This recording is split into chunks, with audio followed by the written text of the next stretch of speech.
She stood barely to their waists, wrists bound with twine and her hat knocked to the dirt. The men laughed like pigs drunk on cruelty, but one man didn't laugh. He dismounted quietly, eyes fixed on her tears. No one had asked her name. They just called her it, or gnome, or thing. That morning, as the sun fought its way up over the low hills outside of Duster's End, Ruth was already sweeping the porch of the old saloon where she'd slept in a woodpile the night before. She did it silently, not out of pride, but because noise brought trouble, especially when you were different, especially when you were small, especially when men thought hurting you was funny. She'd been in Duster's End 3 days. That was too long. On the first day, she'd been spit on by a boy no older than 7. The second day, the barkeep had offered her coin to dance for his customers, and when she refused, he shoved her so hard she hit her head against the edge of a table. That morning, her third, she had barely finished sweeping when 3 ranch hands she hadn't seen before rode up and dismounted like they were stepping off a throne. They were already smirking. "You missed a spot, little goblin," one of them barked, pointing to the plank behind her. "I ain't your servant," Ruth muttered, stepping aside. That's when the first man grabbed her by the wrist. "Ain't polite to talk back," he growled. The second tied her hands with rough twine, while the third laughed and dug through a saddlebag for something. When he came back, he was holding a wooden spoon. "We're gonna teach the freak some manners," he sneered. Ruth didn't scream, she didn't beg. She'd learned long ago that pleading only made them grin wider, but her lips trembled as they shoved her down on her knees, tied to the post, her skirt dragging in the dirt. The spoon came down once hard, then again. Her whole body jerked, but she didn't make a sound. Not until someone said, quiet and deep, "That's enough." The sound of boots in dirt, 1 pair. She blinked against the dust, the laughter stopping so abruptly it left silence ringing in her ears. She turned her head just enough to see the stranger. He stood taller than any of them, wide shoulders, sun-darkened skin, a long coat that brushed the tops of his boots. His name was Marcus, and no one in Duster's End had seen him in years. Marcus didn't speak again. He just stepped forward, bent down, and cut the twine from Ruth's wrists with the same knife he used for branding cattle. He didn't even look at the men, just helped her up gently like she was made of glass. One of the ranch hands, the youngest, scoffed, "She ain't yours, cowboy." Marcus turned to him then, and something about the way he looked at the man made him flinch like a dog kicked in the ribs. "She is now." Marcus didn't touch Ruth again. He just nodded for her to follow, and she limped behind him past the saloon, past the general store, past the rows of silent watchers who hadn't lifted a finger to stop what had happened. She didn't ask where they were going. She didn't speak at all. They reached the edge of town before Marcus turned to her. "You got a name?" he asked. "Ruth," she whispered. "All right, Ruth, you're coming with me." She hesitated, glancing back toward the town like something might reach out and drag her back. "I ain't gonna hurt you," Marcus said quietly. Ruth nodded once. His ranch sat 15 miles north, past the bluffs, and into the wild land most folks didn't bother to venture. It had no name, no livestock left, and only 1 horse, an old bay named Huck who limped just enough to make people think he was slower than he was. Ruth sat behind Marcus on Huck's back, silent the whole ride, her hands gripping the back of his coat. At the house, he didn't open the door for her. He just pointed and said, "You can take the bed. I'll sleep in the barn." She blinked. "Why?" "You need rest more than I do." The inside of the house was simple: wood plank floors, 1 table, a stove, a fireplace that hadn't been lit in months. There were no pictures, no signs of anyone else. She crept to the bed, sat stiffly on the edge, and didn't cry until Marcus had gone. That night she woke up screaming. Her back ached, her dreams full of laughter and twine and that spoon. Marcus never came in. But in the morning, a bucket of water and a small loaf of cornbread waited just outside the door. She ate it slowly, hands shaking. Then she stood, wrapped the blanket from the bed around her shoulders, and walked out toward the barn. Marcus was mending the fence. He looked up but didn't say anything. She stood there for a long time before finally muttering, "I can work." He didn't ask her to prove it. The days passed like that, quiet, steady. Ruth swept, gathered eggs from the 2 chickens still clinging to life behind the barn, and sometimes stood staring at the hills like she was waiting for something. But the nightmares never stopped. And one morning Marcus found her curled on the porch, hands clutched over her ears, whispering something over and over. "I'm not a thing, I'm not a thing." He crouched beside her but didn't touch her. "They can't reach you here," he said softly. "You don't know that," she whispered. "They ain't got the stomach to come this far, and even if they did—" He didn't finish the sentence, but she saw the way his jaw clenched, the way his hand hovered near the knife on his belt. That night she slept through till dawn. It was the first time in 3 years she had. And something changed after that. Ruth started humming when she worked. She fixed the broken leg on the kitchen chair without being asked. She even whittled a small figure out of scrap wood and left it by the fireplace, a little horse, no taller than her thumb. When Marcus found it, he stared at it for a long time. Then he picked it up, placed it gently on the shelf above the stove, and said nothing. Spring came fast that year. The snow vanished, and with it, Ruth's stoop in her shoulders. She still kept her hair tied back in a tight knot, still flinched when strangers rode too close to the gate, but her eyes weren't hollow anymore. And one evening, as they sat on the porch, Ruth sewing a patch into his coat, Marcus sharpening his tools, he asked softly, "Why were you in Duster's End?" She didn't look up. "I thought maybe someone there would help me find work. I was wrong." "Where's your family?" "Gone," she said without emotion. They didn't talk more about it. But that night, Marcus sat by the fire instead of sleeping in the barn. Not a word passed between them, but the quiet wasn't heavy like it used to be. It was safe. The next morning, Ruth made coffee before he woke. She burned the first pot and tried again, cursing under her breath in a way that made Marcus chuckle when he smelled the second batch. "You planning to burn down the place?" She smirked, maybe just the part with the mice. He smiled. It was the first time she'd seen him do it. Later that week, Marcus went into town. He brought back a spool of blue ribbon. "What's this for?" Ruth asked, brow furrowed. He hesitated, then shrugged. "Figured your hair could use something besides a knot." Her hands trembled slightly when she tied it in. She didn't speak for the rest of the day.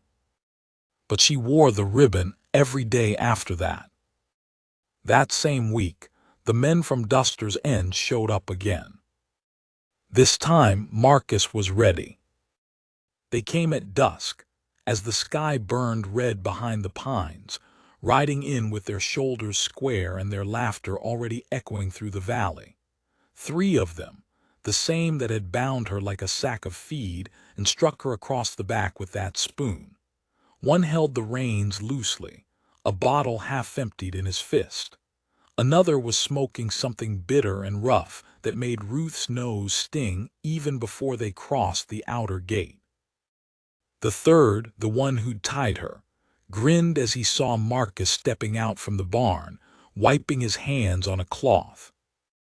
"Well, well," he said, squinting under the brim of his filthy hat. "Didn't expect to find the lost legend living with a runt." Marcus didn't reply. He didn't reach for his knife either.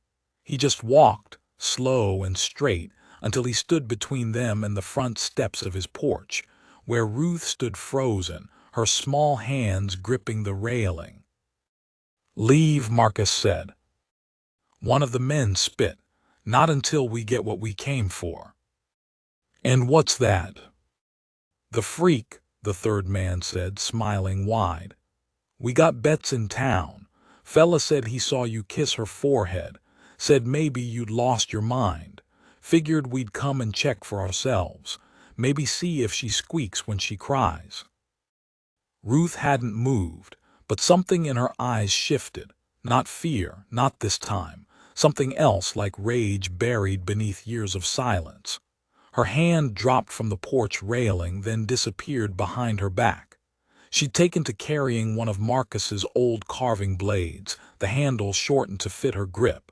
She never used it, but she held it now, and her breath stayed even. Marcus took one step forward, then another, and then he stopped. "You got 5 seconds to turn around," he said.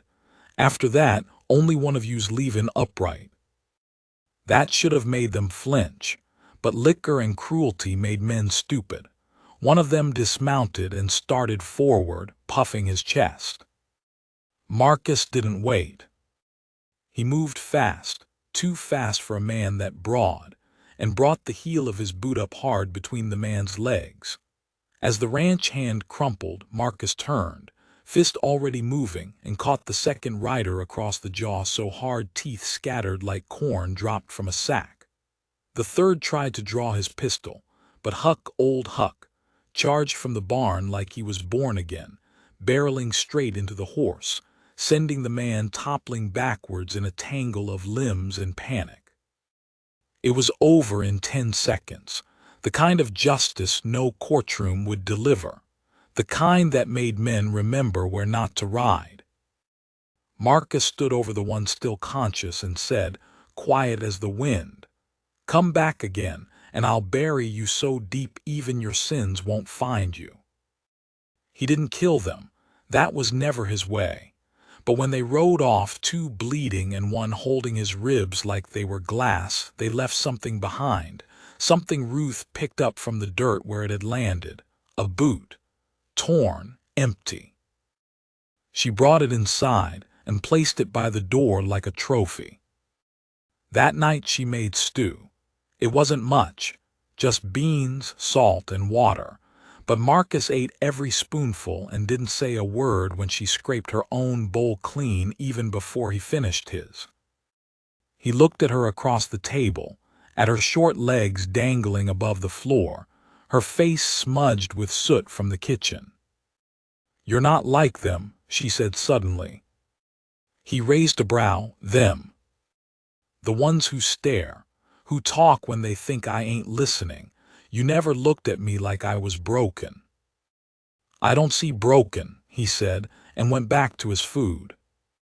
That should have ended it, but her heart kept thudding like hooves in her chest. "What do you see?" she asked. Marcus met her eyes and said without hesitation, "Strong, smarter than most, fierce, and more useful than any man I've hired in years." Her throat caught. "You mean that?" "I wouldn't say it if I didn't." She stood then, not because she was done, but because the emotion rising in her was too sharp to sit still.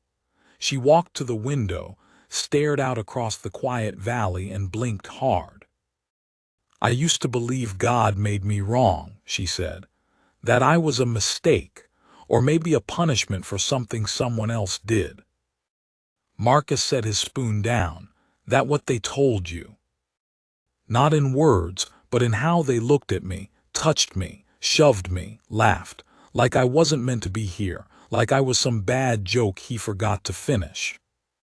Marcus stood, walked to her but didn't touch her. He just said, low and certain, "You're not a mistake. You're a storm they didn't expect, and they hate what they can't control." She didn't cry, not right then. But later, after he went back out to finish repairs on the chicken coop, she sat by the fire and wept like the first rain after a long drought. The next week, Ruth began tending to the orchard at the far end of the property. Most of the trees were dying, black rot, sun scorch, but she refused to let them go. She watered, pruned, even sang softly to them, and when one of the apple trees bloomed despite the odds, she danced under it barefoot until the sun went down. Marcus saw her. He didn't say a word. But he built her a bench near that tree, carved her name into it, just Ruth, in blocky, careful letters. She found it one morning and ran her hand over the wood like it might vanish if she blinked. "Why'd you do this?" she asked him that evening. "You earned it. No one's ever put my name on anything before." "Well," Marcus said, brushing sawdust from his coat, "guess that means I was first." That night they sat by the fire again, but this time Ruth leaned her head against his arm, and Marcus didn't move. In town the stories grew. Men muttered in the saloon that Marcus had lost his wits, taken a dwarf for a wife, or worse. Some claimed he was under a spell. Others said he was just lonely, and she filled the silence. But not one dared ride out there again. One day a boy came to the gate, 12, maybe 13, dirt-streaked and wide-eyed. "You the man who beat those 3 ranchers half to death?" he asked Marcus. Marcus looked up from chopping wood. "Depends who's askin'." "My pa says you live with a monster. That true?" Marcus set the axe down. "She's the least monstrous soul you'll ever meet." The boy blinked. "She really that short?" Ruth appeared in the doorway. "I'm short, not invisible," she called. The boy turned red. "Sorry, ma'am." Marcus handed him an apple from the tree Ruth had revived. "Take that back to your pa," he said, "and tell him not everything small is weak." The boy nodded and ran off. Ruth came down the steps, wiping her hands on her apron. "You think they'll ever stop talking?" "No," Marcus said, "but maybe someday they'll start listening." A week later, Marcus went into town again. When he returned, he carried something under a cloth. "What is it?" Ruth asked. He didn't speak, just set it down on the table and pulled the cloth away. A dress, pale yellow, handmade, shorter than standard, tailored for someone half his height. Ruth covered her mouth with both hands. You made this." "I asked Miss Dodd at the seamstress shop. She owed me a favor." Ruth touched the fabric, fingers trembling. "I ain't worn a proper dress in years," she whispered. "Well," Marcus said, "thought maybe you'd wear it this Sunday." She looked up. "What's happening Sunday?" "I'm asking the pastor to marry us." Ruth froze. Her heart slammed against her ribs so hard she thought it might crack. "You mean it?" she whispered. "I wouldn't say it if I didn't." Tears fell. She didn't brush them away. Marcus held out his hand. She took it. Outside, the wind shifted. The trees whispered. And for the first time in her life, Ruth felt chosen, not despite her difference, but because of it. The morning sun cast a golden haze over the hills, catching on the dew-drenched grass like 1,000 tiny flames. Ruth stood on the porch in the pale yellow dress, her bare feet quiet on the planks as the wind moved gently across her face. She hadn't slept much the night before. Not from fear, not anymore, but from a tremble of something she barely understood, something like joy and dread mixing inside her chest. She had been alone so long, ridiculed so often. that the thought of someone standing beside her not as pity, but as promise made her breath catch every time she tried to speak it aloud. Marcus had gone out to saddle the horses. He wanted to ride with her to town, not in a buggy, not with her hidden in the back like shame, but side by side. Two riders, one ranch, one purpose. She heard the clop of hooves and turned to see him riding up on a chestnut mare with an old saddle polished to shine. A second horse followed beside him, slightly smaller, more tempered, perfect for her. The stirrups had been adjusted, the blanket freshly brushed. He dismounted and held the reins out to her with a crooked smile. "She's yours," he said. Ruth blinked. "Mine." Found her last year tangled in a fence. Took time, but she came around. Thought maybe you two would understand each other. Ruth reached out slowly, her small hand trembling as she brushed the mare's muzzle. The horse didn't flinch. It leaned into her touch, soft and warm and trusting. "I've never ridden," she said. "You will today," Marcus replied. And she did. They rode together down the valley, past the creek she'd helped repair, past the orchard now blooming with promise, and along the trail where laughter had once followed her like a curse. But today the wind was quiet. The trail was kind, and the sky, so wide and cloudless, felt like a witness. When they reached town, everything stopped. The blacksmith's hammer paused mid-swing. The old barber leaned halfway out of his chair. Children froze where they played, and women clutching baskets lowered them just slightly. All eyes turned to Ruth, sitting upright on that mare, yellow dress bright as butter against the leather saddle, her face unreadable, her gaze steady. Marcus dismounted first. He walked around and extended his hand. She slid down, not smoothly but without shame, and placed her hand in his. No one spoke. Not until a woman stepped forward. Dot, the seamstress. She'd sewn Ruth's dress. Her eyes glistened with something close to pride as she gave the tiniest nod. Then another woman followed, then a man. Within moments, the hush gave way to murmurs, some warm, some brittle. But none dared speak loud enough for Marcus to hear, not with the way he stood beside Ruth, one hand steady on her back, the other wrapped around hers like he'd never let go. They walked to the chapel, past the saloon where the ranchers had laughed, past the general store where Ruth had once been denied a loaf of bread for being unsettling. Inside the chapel the pastor waited, fingers folded, eyes wide but not unkind. He blinked slowly as they approached. "Brother Marcus," he said, clearing his throat, I wasn't expecting." "We're ready," Marcus said simply. Ruth lowered her head, eyes burning. The pastor opened his Bible. His voice quivered at first but steadied quickly. "As it is written, love is patient, love is kind." The vows were spoken soft but clear. Marcus's hand never left Ruth's. When he said the words, "I do," it was not with drama or flair. It was with gravity, like a stone placed gently where it belonged. Then came her turn. Ruth hesitated only once. Her voice broke on the first syllable, but she pressed forward, lips trembling, heart loud.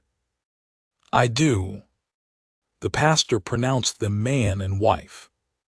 And no one clapped. No one dared. Because the room held too much reverence, too much awe. They stepped outside, back into the morning sun. And still no one moved. No one jeered. Not even those three ranchers standing silent by the well, bruises faded but their fear of Marcus very much alive. Ruth stood taller than she ever had. Not because her legs had grown, but because her soul had. That evening, They rode back home under a sunset that turned the valley gold. Marcus led her into the house, into the kitchen where she had once eaten alone by the fire, where her hands had bled washing the same dishes others tossed at her feet. But now the table was set. 2 bowls, 2 spoons, and a folded cloth where he placed the dried wildflowers he'd picked on the ride back. They ate quietly, not from tension but from peace. Until Ruth looked up and said, "I was scared." He didn't ask why. She continued, "Not of you, not of marriage. I was scared no one would believe I deserved it." Marcus leaned back. "You think I'd marry someone who didn't deserve everything I got?" She swallowed hard. "I think I'm still learning how to believe it." He reached across the table, touched her wrist. "Let me show you," he said. That night they didn't lie in separate rooms. And it wasn't about desire or bodies or heat. It was about warmth, safety, silence shared. Ruth curled into the crook of his arm and slept deeper than she ever had. Days passed. Weeks. And the orchard bloomed so wildly the bees began to hum louder than the birds. Ruth built a swing for Huck beneath the tree, and Marcus carved new legs for a rocking chair so she could sit comfortably and mend shirts without leaning forward too far. Then came the letter. Folded, no return name. Just addressed to the freak and the fool. Ruth opened it, read the scrawl, read it again, and handed it to Marcus. "They say they're coming back," she said. He read the letter, then folded it once, and threw it into the fire. Ruth didn't ask what he'd do. She already knew. But that didn't stop the fear from returning. Because some men didn't understand gentleness. Some men saw love as weakness. And Ruth had already tasted what cruelty looked like when it wore boots and a badge of manhood. The day came quietly. Ruth was in the orchard, brushing leaves from the bench Marcus had carved. Then she heard hooves. 4 riders, faces half covered with scarves, not the 3 from before different, but just as mean, just as slow-moving. They dismounted without speaking, all 4 looking at her like a possession stolen. One of them stepped forward. "You're the little one, right?" She said nothing. Another laughed. "Heard you made yourself a husband." Still she didn't speak. The first reached for her arm. That's when the whip cracked. Loud, sharp, like thunder split too close to the ground. All 4 men turned. Marcus stood at the edge of the field, long whip coiled once in his hand, eyes locked on theirs like he was watching wolves circle a lamb. "You touch her," he said, "and you'll leave in pieces." The men laughed. "You think a whip scares us?" "No," he said, "but I got more than that." The sound of boots came behind them, dozens. It wasn't lawmen. It was townsfolk. Dot, the boy from the gate, even the blacksmith. Word had spread. Not about a wedding, but about loyalty. About love earned, protected. The ranchers turned, saw themselves outnumbered 10-1, and for the first time they looked at Ruth not as something strange, but as someone powerful.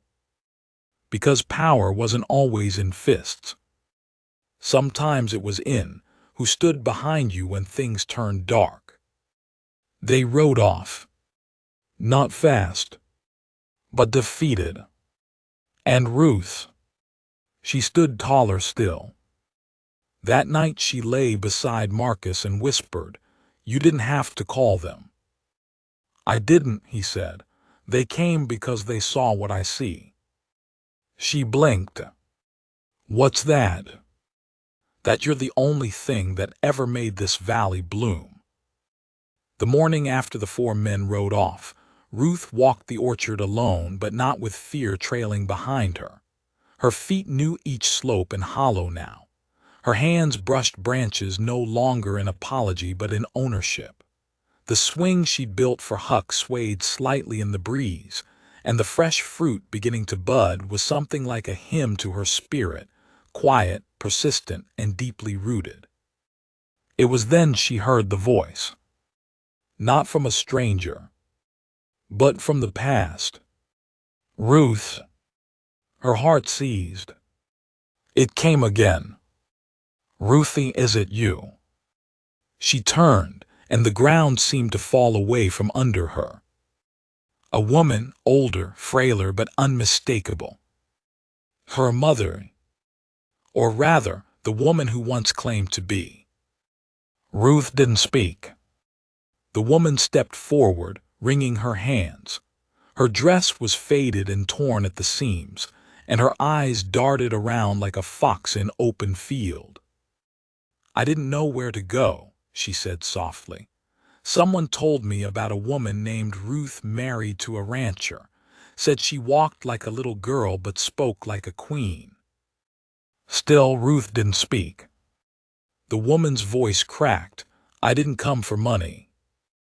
Ruth tilted her head slightly. Why did you come then? The woman flinched. To see you, to see if it was true that you survived. Ruth nodded once. I did.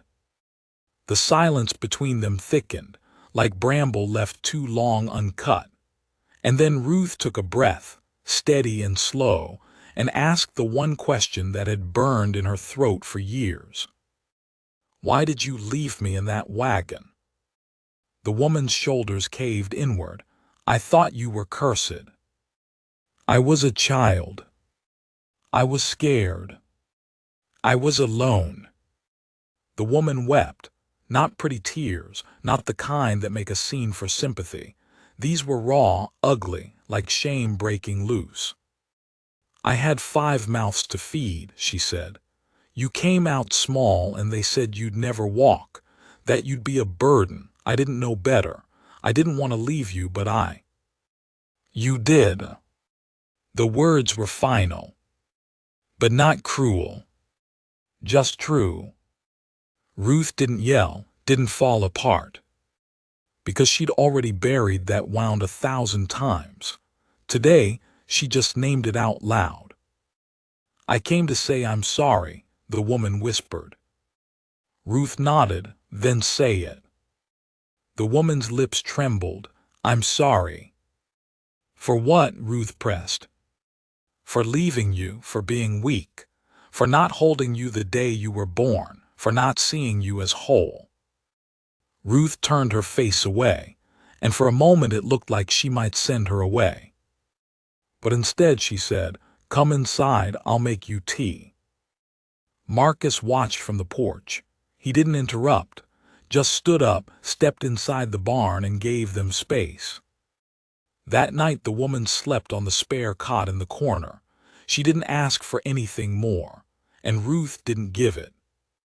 But the next morning, Ruth found her gone. A note folded once and tucked into the fruit basket. You are more than I ever believed could come from me. I don't deserve your kindness, but I will carry it like a lantern from here on. Thank you, and goodbye. Ruth stared at the note a long time before slipping it into a drawer, under the flour sack where it would stay untouched but not forgotten. Time, as it always does, moved forward.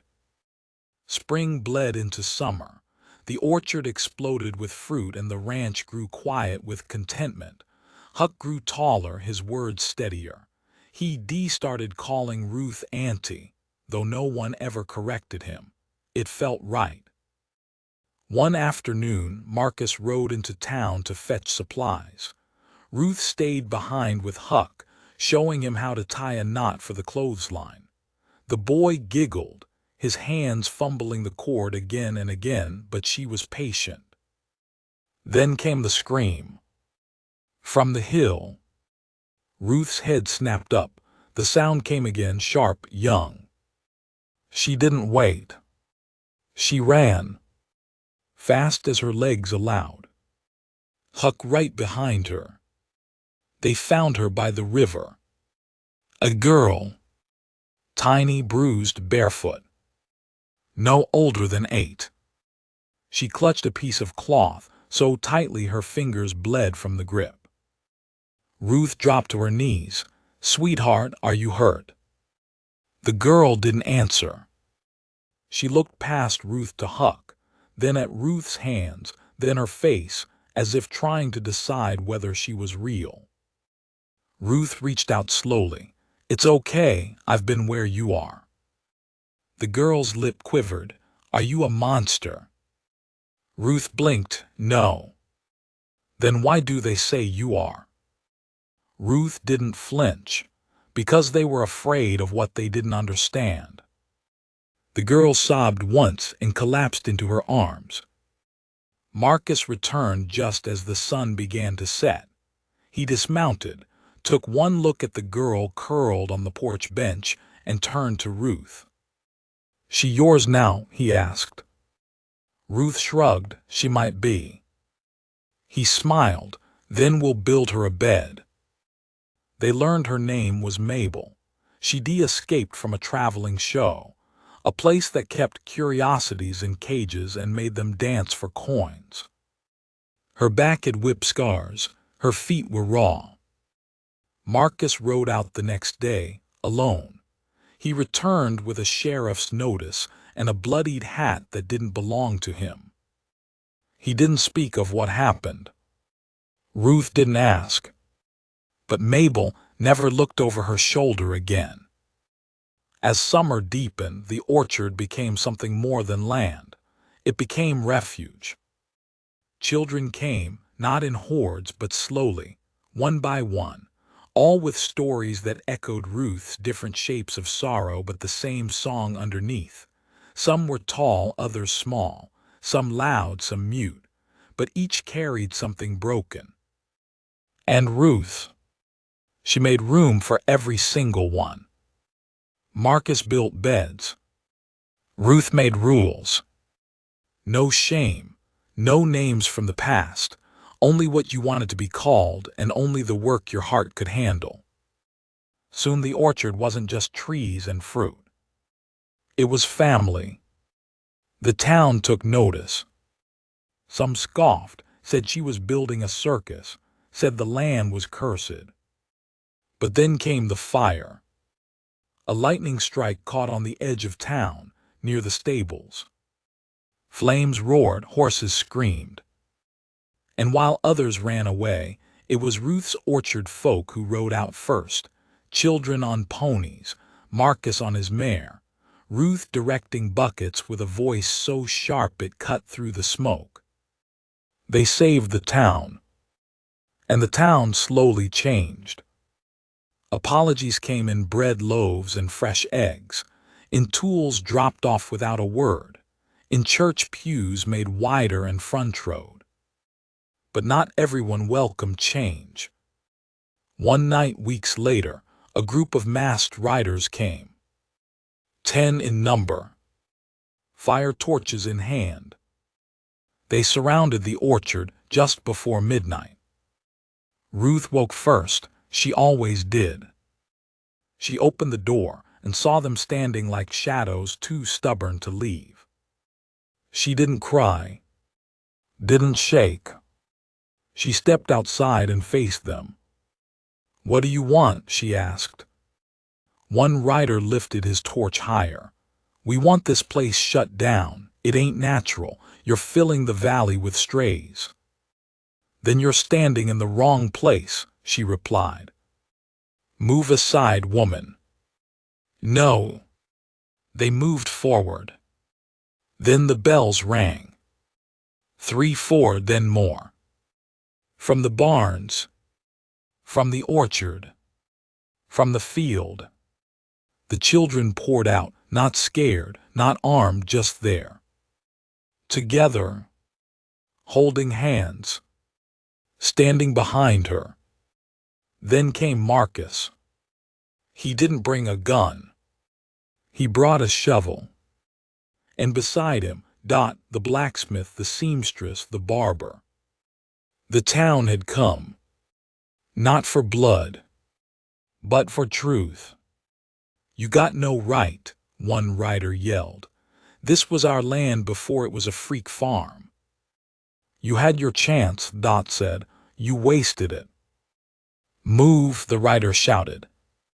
But no one did. So they left. Not a single flame thrown. Not a single blow struck. And Ruth, she stood there long after dawn touched the horizon, because the world had tried to bury her in shame. But she'd grown into something they couldn't pull out. The orchard awoke the morning after the standoff with a silence deeper than the usual dawn hush. Not a fearful silence. Not the heavy kind that sinks into the ribs and chokes the breath. No, this silence held something reverent, as if the land itself was taking a slow breath in acknowledgement of what had passed. As if the trees and soil and air were whispering to Ruth, "You stood," and they saw. Ruth sat on the porch with her knees tucked close, a quilt draped around her shoulders. She hadn't slept. The embers of the fire pit still glowed faintly, as though even the coals were reluctant to go dark after what they'd witnessed. She watched Mabel sleep curled on a pile of wool blankets. Her chest rose steady. Her face, which so often tensed in dreams, remained smooth through the early chill. Marcus came out without a word. He didn't ask if she was tired. He didn't speak of the men on horseback or the sheriff who had said he'd look into it. He simply placed a tin cup in her hand, still warm with coffee, and sat beside her. They drank in silence. Then Marcus spoke. "You think they'll come back?" Ruth didn't answer immediately. She stared at the horizon, at the thin golden line where sun kissed earth. "Maybe, but they won't come braver." He nodded once. That was all they needed to say on the matter. That day work resumed as it always had. Apples were picked. The old barn wall got patched. The children took turns sweeping the porch and feeding the hens. But something was different now. Ruth noticed it in the way Dot lingered when she dropped off a sack of flour, or the way the barber's wife sent over fabric for sewing without Ruth asking. Where before they came out of curiosity, now they came with quiet respect. Even the schoolteacher, Mr. Hardley, who once refused to teach any of Ruth's orchard children because they distracted the normal ones, walked up the path one afternoon holding a book under one arm and a wrapped cake in the other. "I came to apologize," he said, hat in hand. "I reckon I missed the heart of what you were doing here." Ruth studied him. "The heart's still beating," she replied. "It's not too late to hear it." He nodded. "If you'd let me, I'd like to set up lessons for any child who wants it." Ruth didn't smile, but she stepped aside and motioned to the shaded table where Mabel and Huck were playing with carved letters. That was enough. The days that followed brought more of the unexpected, not all good. Some children who had found refuge at the orchard began asking questions, deep ones, about who had left them, why, if those people were still out there, whether forgiveness was something earned or just given when your heart couldn't carry the anger anymore. Ruth didn't have answers for all of them, but she never shied from the questions. One boy, Jamie, came to her one night holding a locket. Inside was the face of a man with cruel eyes. "He's my father," he said. "He hurt my ma and said I'd grow up to be worse. Am I?" Ruth took the locket and turned it over in her palm. "What do you want to grow into?" Jamie shrugged. "Someone better." "Then you already are." "But I got his blood. And I got bones that stopped growing too soon. That doesn't mean I'm less whole." The boy said nothing, But he went to bed with his hand clenched around the locket, not in fear, but as if holding a reminder of what he'd choose never to become. Not every night was that heavy. Some were filled with laughter, with music played badly on hand-whittled flutes, or with Mabel dancing barefoot in the grass, hair tied with twine and flowers, her voice singing off-key songs that made even the cows wander closer to listen. Marcus started reading aloud in the evenings. Big stories, epics, tales of knights and queens and wanderers who made a place for themselves where none had been offered. The orchard became a place where burdens were spoken aloud, and in doing so became lighter. But the peace didn't go unnoticed by all. One sweltering afternoon, the banker from town came. Mr. Redfern, crisp mustache, always smelled like ink and peppermint oil. He'd financed Marcus's original purchase of the land, had once called Ruth a distraction and a liability. He dismounted with exaggerated care and squinted toward the barn. "I need to speak with Mr. Marcus," he said curtly. "He's out mending the fence with the boys," Ruth replied, not moving from her seat. Redfern tugged at his vest. "Then you'll do. It's come to our attention the orchard's increased activity may be in violation of zoning ordinances." Ruth tilted her head. "What ordinance?" "We've had complaints, noise, improper dwelling modifications, non-registered occupants, children who don't attend state-certified schooling." "Is that what you came to say?" He smirked. "You don't understand, Mrs. Ruth. This isn't about morality or kindness. It's about legality. No, it's about control and fear." He bristled. "Call it what you want. The land's title still lists Marcus as owner, and if he can't comply, the bank will foreclose." Ruth stood. She was still inches shorter than Redfern. But in that moment she loomed. You can take paper and law and twist them till they scream, but you can't take this place. Not without turning the whole valley against you. He sneered. "You think you've won them over. I know we've outloved you." He turned on his heel, muttering something under his breath as he mounted and rode away in a spray of dust. That night Ruth told Marcus. He listened, quiet, thoughtful. Then he looked over at the children sleeping in bundles of patchwork quilts and he said, "Then it's time we stop renting safety from men like that." The next week, Marcus sold off one of his prize horses and used the money to hire a lawyer from 3 towns over, one who specialized in land grants and common law settlements.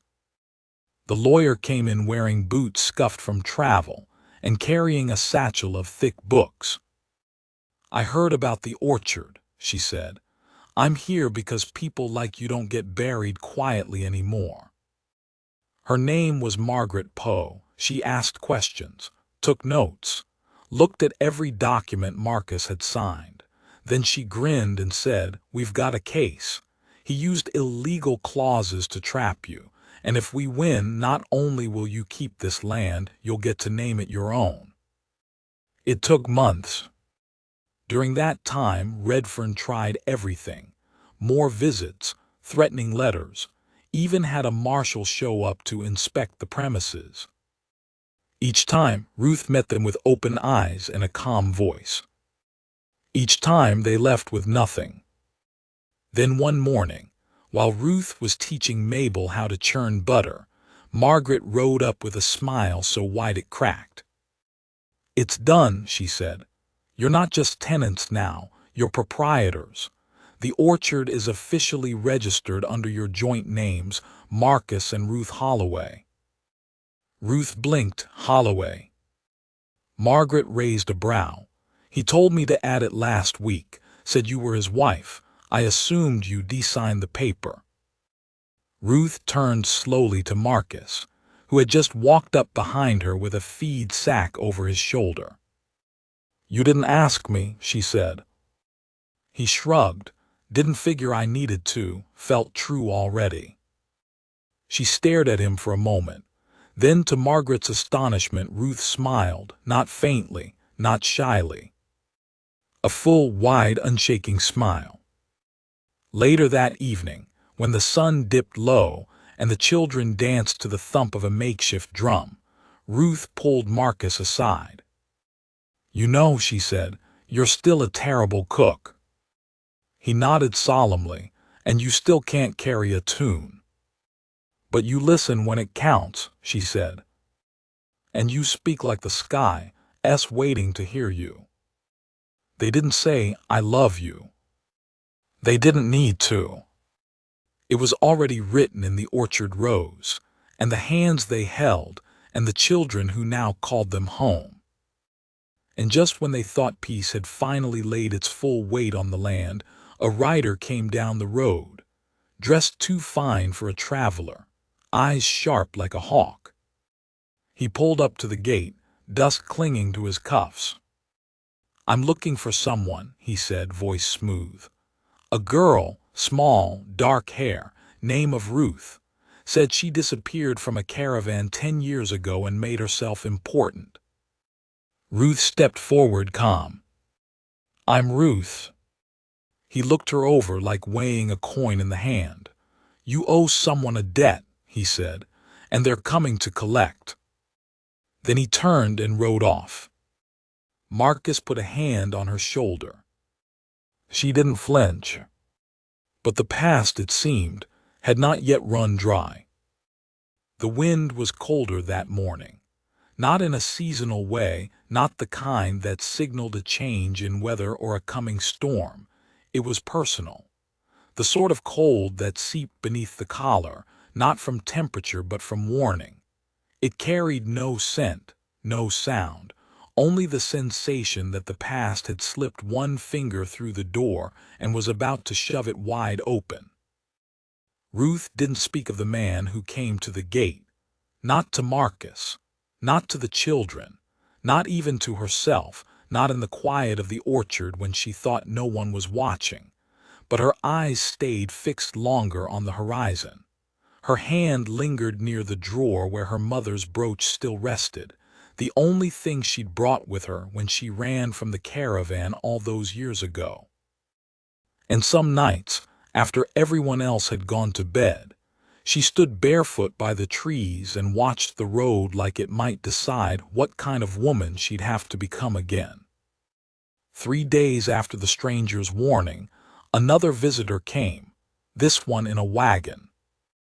The horses were lean but powerful, and the canvas stretched over the top was unmarked except for a strange symbol etched in charcoal near the seam, a spiral with 7 ticks carved like a clock around it. Ruth's hands clenched when she saw it. The same symbol had been stitched on the corner of the red cloth her family used to wrap their wares when they traveled from town to town. A symbol no one in these parts would recognize, but she did. The man who stepped out wasn't alone. Behind him came 2 others, both tall, both silent. Their movements mirrored each other too closely to be accidental, more trained than bonded. They stood shoulder to shoulder behind the first man as he approached, his boots kicking up dust in even, deliberate strides. He had silver at his temples and a black coat that brushed the ground behind him like a shadow made flesh. I heard this orchard grew things others wouldn't touch, he said, voice smooth like oiled leather. Marcus met him halfway down the path. We grow what needs growing. The man's smile was too small for his teeth. Then maybe you can help me find what was stolen. Ruth stepped out from the porch. She didn't rush, didn't hide. When he saw her, the man tilted his head. There you are. Marcus moved closer to her, but Ruth touched his arm once lightly. It's all right. The man stepped forward. You left, Ruth, walked away from blood, from legacy. We carried your burden for a long time. Your mother asked for you on her deathbed. She died. Years ago, she never forgave herself for letting you leave. She believed she broke something in you. She didn't, Ruth said, her voice low, but what we were a part of that did. The man's tone sharpened. You made vows to the spiral, to the line. You think you can bury that in apples and children. I'm not the same girl you left behind. I don't belong to the spiral anymore. But the spiral still belongs to you. At that she did flinch barely. A truth she hadn't spoken aloud in over a decade uncurled in the dark of her mind. Because she hadn't just left the caravan. She'd taken something. Something sacred. Something the spiral would not forget. Marcus stepped forward now. Whatever she was, whatever you think she owes, she's not alone. The man's eyes flicked to him. That's the danger. She never should have drawn others into her curse. Ruth exhaled slowly. You want what I took? He nodded. We do. She turned and disappeared into the house. The silence she left behind was brittle, taut like a bowstring. The men didn't move. Marcus didn't either. He simply kept his hand resting near the old holster at his hip, not in threat, just readiness. When Ruth returned, she held something wrapped in cloth. She unwrapped it slowly. It was a small carved disc of wood, no bigger than a biscuit, but aged deep with grooves and lines like veins beneath the bark. Around its edge, 7 marks, like those etched on the wagon, encircled a spiral burned deep into the center. I kept it, she said, because it reminded me of who I wasn't anymore. The leader of the men stared at it. For a moment the mask slipped, his eyes gleamed with something like awe or hunger. He stepped forward, arm extended. But Ruth didn't hand it to him. I'll give it back, she said, but on one condition. His mouth twisted. You're in no place to bargain. I am, she said calmly, because you didn't come with force. You came with words. That means you fear what I've become more than what I was. He hesitated. Ruth continued. You walk away, you leave this orchard. You leave every child here. You don't look back. And in return, I'll give this back to the spiral and erase my name from its memory. The man's lips thinned. You'd renounce your own legacy. I already have. You're the one clinging to ashes. He stared at her long and hard. Then finally, he nodded. She stepped forward and dropped the disc into his palm. He closed his fingers around it with reverence. Then he looked at Marcus. She's cost you more than you know. Marcus didn't blink. She's given me more than I thought I'd ever have. The man turned. He didn't say goodbye. As the wagon creaked away down the hill, Ruth stood still. Marcus didn't ask questions. Only after the wheels disappeared from view did she whisper, I was supposed to be the next seer of the line. That disc, she swallowed, was the anchor. It held power, old power. I stole it the night I ran. Why? Because I knew what they were grooming me for. Not insight, not healing, control, fear. I couldn't stay. He nodded. Then after a pause he said, if it comes back again, whatever they are, I won't let them take you. You can't promise that. I just did. The days after that were different, not darker, but quieter. Ruth moved a little slower, smiled a little less. Something in her had shifted, not broken, but changed. Marcus kept to her side when she let him, gave her space when she needed it, and the orchard somehow grew fuller. Blossoms bloomed deeper pinks. Fruit ripened faster. The children slept heavier, as if the land had sensed something old being severed and was rushing in to fill the empty places with warmth. One evening, Mabel climbed into Ruth's lap and laid her head against her chest. You're not scared no more, are you? Ruth brushed the girl's curls back from her eyes. No, not anymore. Good, Mabel said, because I want to stay here forever.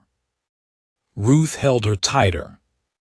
Later, Marcus would ask if she missed the life she left.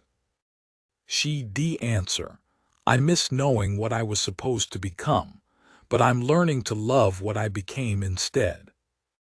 On the first day of spring, a letter arrived. No postmark, no stamp. Just a folded paper tied with twine, left at the edge of the orchard's gate. Ruth opened it in silence. It read, The spiral has closed. The line is broken. You were the last. She stared at the words for a long time. Then she burned the letter. And for the first time in years, she laughed. The kind of laugh that comes from deep in the belly. Marcus heard it from across the orchard and ran, worried something had gone wrong. But when he saw her, hands outstretched, face turned to the sky, laughing like a child, he understood. She was free. No more shadows. No more debts. Only the orchard, only the family they built. Only the future they were choosing, one day at a time. But just as the sun dipped behind the ridge, a rider approached, not fast, not loud, but slow and steady. He wore no symbols, but he carried a child in his arms. A girl with eyes too old for her face and bruises dark across her arms. He stopped before the orchard gate and looked up at Ruth. Someone told me this was a place that didn't turn away the broken, he said. Ruth stepped forward. She didn't ask who the child belonged to. She didn't ask why the rider had come. She only opened her arms. Not broken, she said. Becoming. The girl didn't speak the first 3 days. Not even when Ruth bathed her, not when Mabel offered her dolls, not even when Marcus tried to coax a smile with a carved apple rose the way he used to make for Ruth. She simply watched, quiet, careful, as if memorizing the exits to every room. Her arms bore bruises that faded into yellowed blotches, and her knees had old scrapes that never healed right. But the worst were her eyes. They weren't empty. They were full, but with things a child shouldn't carry. Ruth recognized the look, because once upon a time she'd worn it herself. No name came from the child's lips, no hint of who she'd been before she was carried to the orchard. The man who brought her had given only one line before he left again. She's the last of her blood. Do better by her than the world did. Then he rode off like dust itself had claimed him, and no trail followed him back. They called her Grace, because Ruth said that's what it took to survive with wounds that deep. By the end of the week, Grace had found a spot under the orchard's oldest tree, a gnarled, wide-bellied thing that leaned slightly east, like it had grown listening to secrets in the wind. Grace sat there for hours, tracing lines in the dirt with a stick, not drawing pictures but pattern, circles within circles, paths that crossed then vanished. Ruth saw it once and felt her stomach tighten. The shapes were like echoes of things she once knew, spirals, forks, runes she had buried deep. But she said nothing, not then. Instead, she brought the girl a slice of warm bread, broke it in half, and sat beside her. For minutes, neither spoke. Grace only glanced once at the bread, took it, and chewed slowly. "You remember your mother?" Ruth asked gently. The girl didn't look up, just nodded. "Was she kind?" Grace paused, then nodded again. Ruth waited, then whispered, "Mine was too. She just didn't know how to stop hurting people. She thought tradition was more important than love." At that, Grace looked up for the first time. Her lips parted like she wanted to speak, but her voice cracked and she turned away. It would take weeks before she uttered her first word. But when she did, it was Ruth's name. And Ruth wept. Spring deepened into summer. The orchard bloomed to bursting. Apples hung so heavy they bent the branches. Marcus built an extra room onto the house, not out of need but love. He said children needed places to grow that weren't just corners they were given. Ruth helped paint the trim with the children, all of them choosing a different color for each window. Mabel picked sky blue. Jonah wanted green like the grass after rain. Grace chose lavender. Lavender, the color Ruth had never dared to wear as a child, afraid it would make her stand out even more. Now it rimmed every window Grace called hers. The town hadn't forgotten the harvest day nor the trial. Though the mayor kept his distance now, his wife often sent baskets of wildflowers with notes in them, not apologies but acknowledgments, quiet kindnesses. A few townsfolk stopped by with seeds and tools, offering help without asking questions. It didn't erase what had been done to Ruth, but it softened the edges.